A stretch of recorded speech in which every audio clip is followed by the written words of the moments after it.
So tell me, you said that you met two mentors, Mark Cohens and Jim Carruthers, at a very early age, and you met them when you were at Stanford. Yes, freshman When year. at the freshman year. So how did you meet both of them? Can you walk me through the stories of meeting both of them, and then let's deep dive into what did you learn from each one of them? Absolutely. Let's start with Mark and then go to Jim.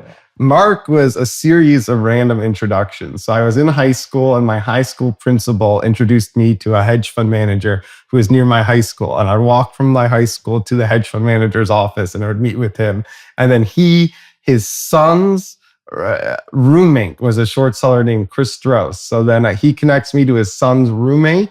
And I'd start talking to this young short seller, Chris Strauss.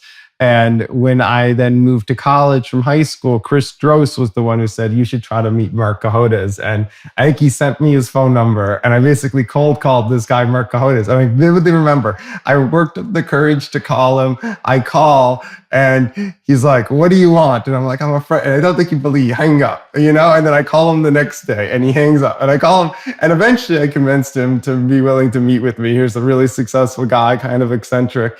So he says I can go up to meet with him, and he is in about a fairly significant drive from campus, and I didn't have a car, so I take $150 Uber, about a 90-minute Uber up to his chicken farm. He lives on what he calls a chicken farm in Northern California. And I met with him, and I just vividly remember, I get out, and I know he's like a wealthy, successful guy, and he's wearing pink Crocs.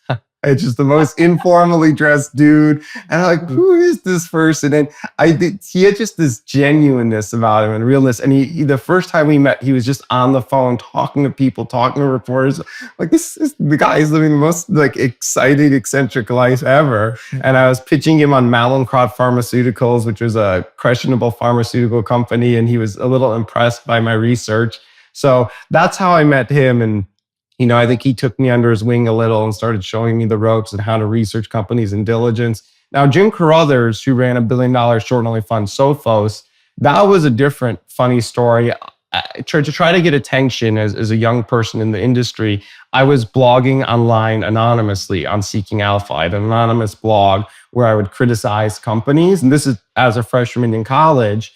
And they were reading my blog, but they didn't know I was so young. And all I said in my bio is I'm in Stanford, California. And they were reading it and my criticisms of this company, Mallinckrodt, and they decided to try to meet with me. And so he arranges a lunch. They're like, hey, we'll meet with you.